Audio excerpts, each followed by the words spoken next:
Welcome, ladies and gentlemen. Today we are witnessing the Crobat Lair's Belgium's first official VGC event in Regulation C, and of course it being official, meaning you can win these champion points as well. Very happy to be able to have recorded these because I can talk a bit about them. First off, we have Nick Theunis versus Justine de Bakker.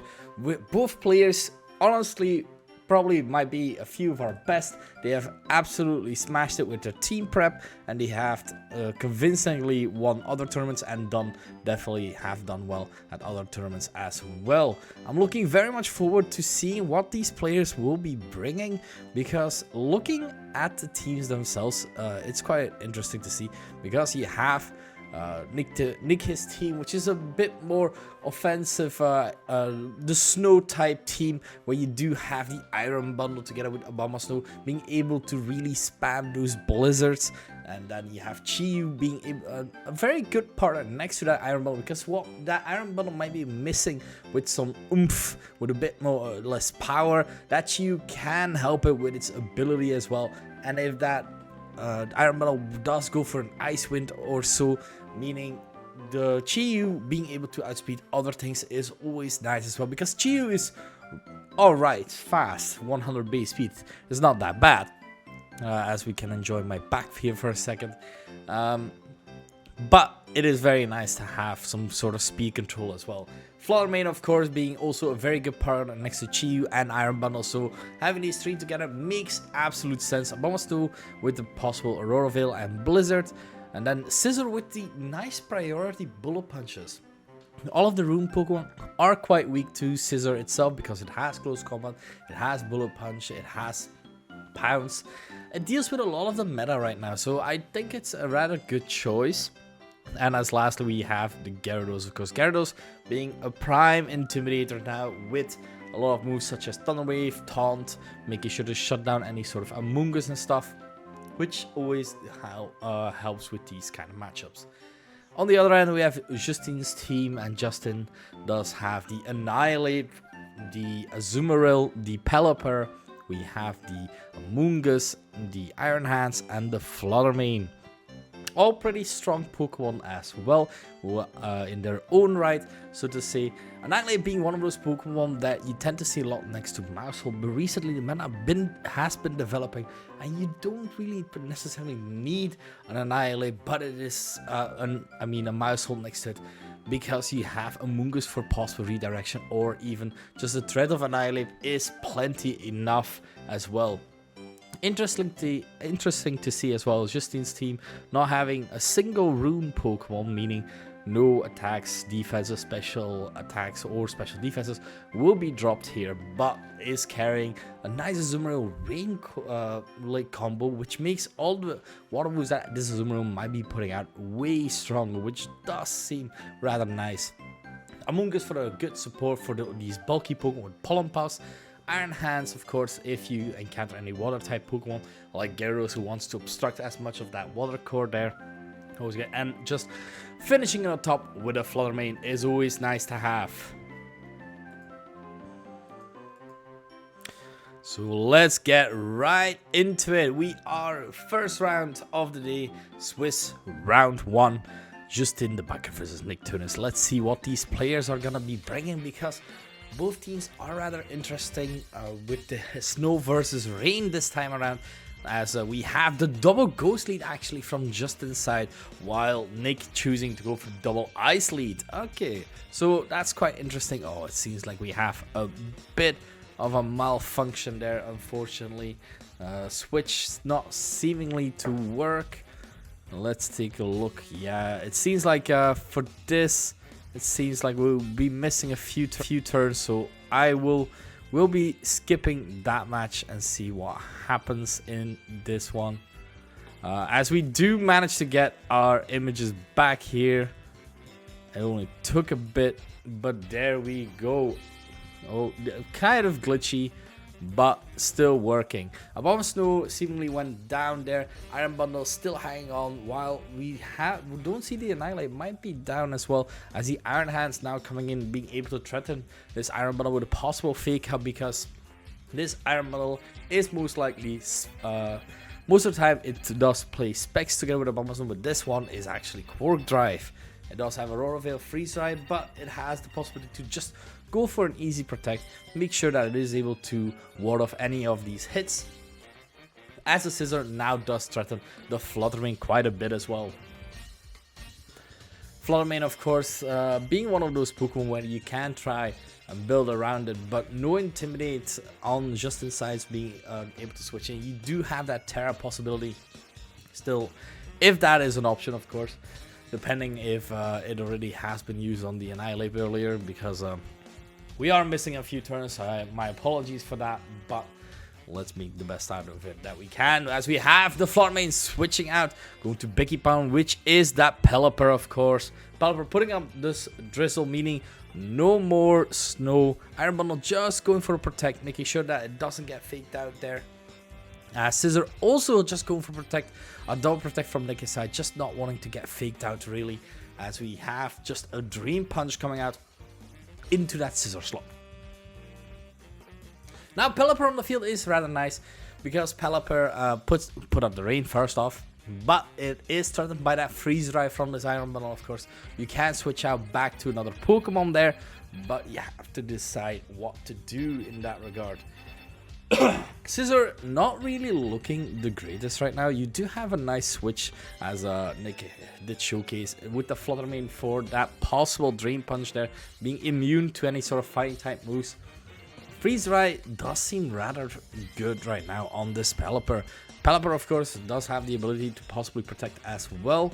Maybe Justin just wanted to make sure that this Pelipper was in and the snow was gone, as the Freeze Dry does go into the Pelipper. Pelipper will be hanging on thanks to its Focus Sash, even though it is quadruple effective, super duper effective, as the Hurricane coming out into that Flutter Mane, not doing all that much, so rather bulky Wild Charge into the Iron Bundle, just making sure that that at least goes down. Now, meaning Nick only has two Pokemon left.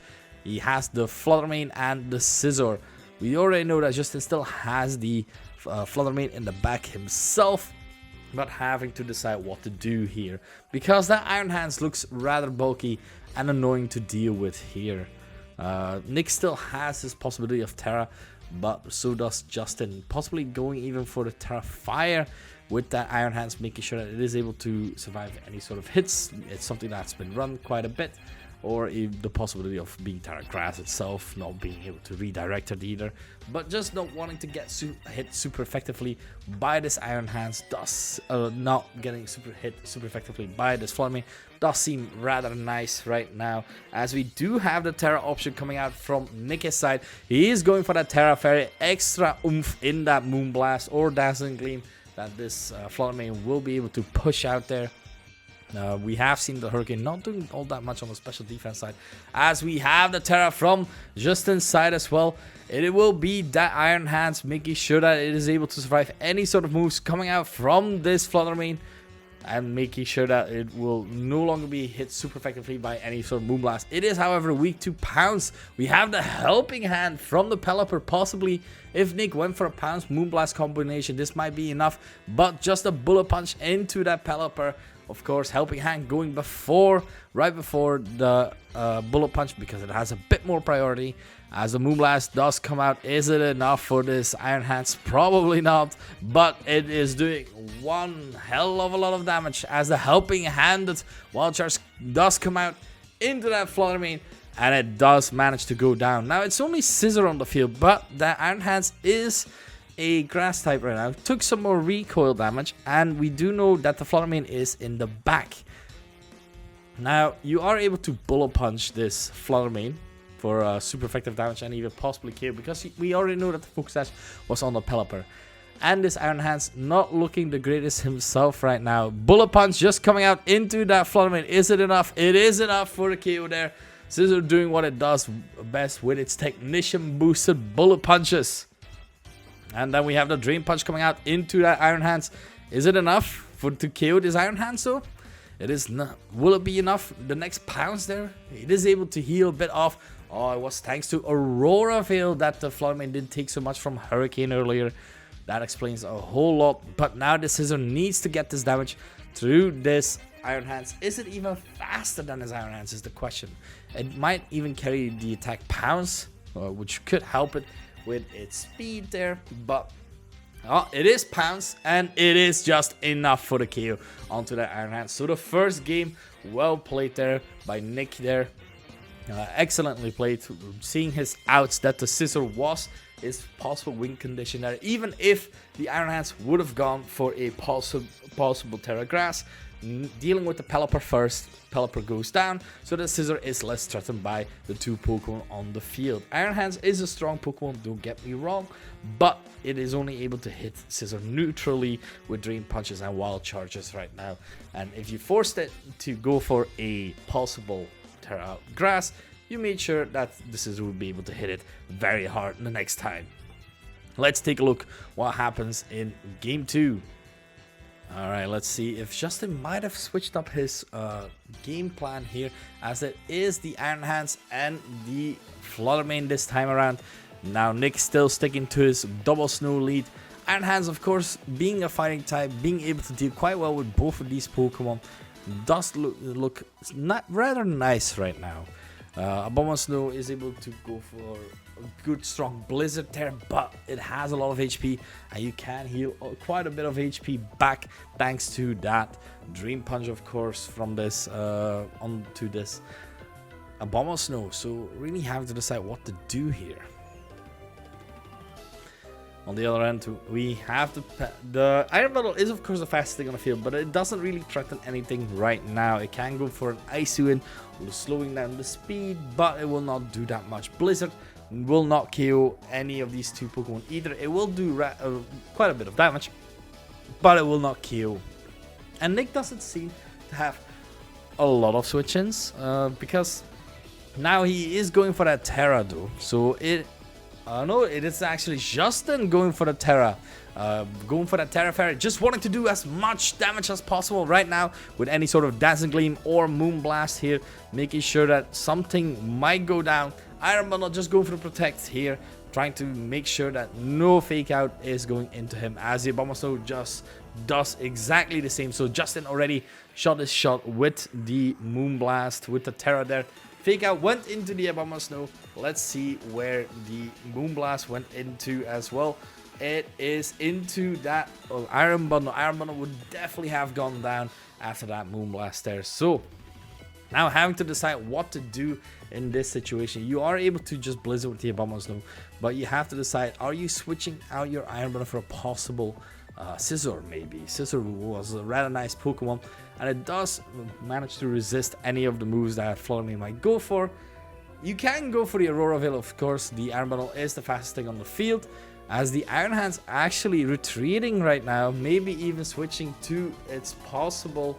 Ooh, it is the Pelipper. So Pelipper being switched and making sure that the snow is gone. So no Aurora Veil working right now. Iron Bundle just going for an empty move right now, meaning this Flutter Mane is free to go for its Moonblast. Let's see how much this does. This will be a big KO onto the Iron Bundle, of course, because Iron Bundle not that special defensively bulky. So well played by Justin there. Optimal switch there. Blizzard does manage to hit both of the Pokemon, even getting a cheeky crit onto that Pelipper there. They're just making sure. Oh! A crit and a freeze as well, as the Abomasnow did loses a bit of its HP thanks to its Live Orb. Now, Abomasnow did lose its bulk a bit now with no snow, meaning physical defense bulk, but that Abomasnow still has its special, like, it's still rather bulky, so it doesn't really matter in this situation, as the Flutter Mane is switching out here, trying to make sure that it will be able to be coming back later if this Scissor is down. Bullet Punch coming out into that Iron Hands, not doing all that much damage, as the Pelipper is still frozen, so no Hurricanes, unfortunately, as the Abomasnow just go for Terra Blast, making sure that this Pelipper does manage to go down. Pelipper just standing still in the air because it was still frozen. It's always funny seeing things like that happen. And then, of course, Iron Hands is now back in, meaning it can threaten with a possible Fake Out again.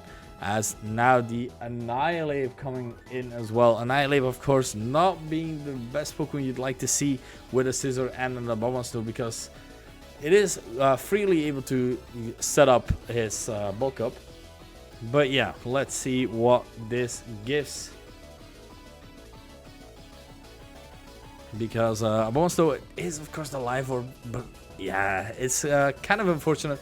Because with this fake out, switching out the Abomasnow, making sure that it is able to get his snow back as the Fluttermane comes in. Is this a good call right here?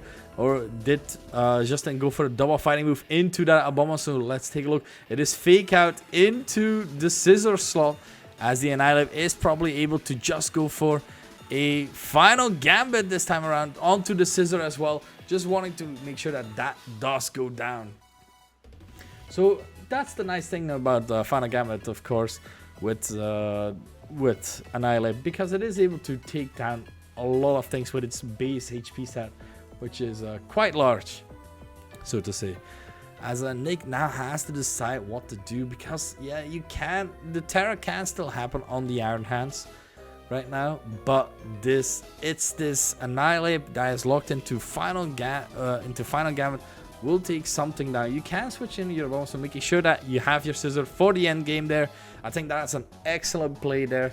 Just trying to make sure this Annihilate not really in a good position. Like, it might get something down, but you're not willing to risk speed highs and stuff. Like, it's rather hard to do things like that. As we have the Abomasnow switching back in, no more rain, meaning you have some beautiful snow coming down as Justin is going for that Terra. Oh no, wait a minute. Of course, Justin already used this Terra quite early with his Fluttermane, meaning this Fluttermane will deal a lot of damage right now. As we have the Final Gambit from the Annihilate into that Abomasnow, and it is enough, of course, to take that down, meaning this Moonblast from this Fluttermane will do quite a bit of damage to his Iron Hands right now, but will it be enough? We saw it already do over 50% earlier, so I'm betting this is gonna be enough, because this is, of course, super duper effective, and it is down. Meaning Iron Hands is now down, Annihilate is now down, the Pelipper is down, and only Fluttermane remains. Meaning 2 Fluttermanes on the field, always nice. But you have a Scizor there that is just able to bullet punch you and make sure that you are going down as well. So I'm pretty sure both players see the writing onto the wall, and they're pretty sure what's gonna happen in this last turn here. As Justin does bring out his own Fluttermane here, already a bit chipped as well, so making it a bit easier for the Scizor there. So let's see. Excellent play there. Nick not panicking, like Final Gambit might have come out there, but an excellent switch to his Abomasnow, making sure that his Scizor was able to be there, stay there, as we have the victor of our first Swiss round, Nick Theunis. Thank you very much. That was quite a spectacle to behold. Unfortunately, we didn't have all the footage about the first game, but that was rather nice to see at the very least. So let's take a look at the second round.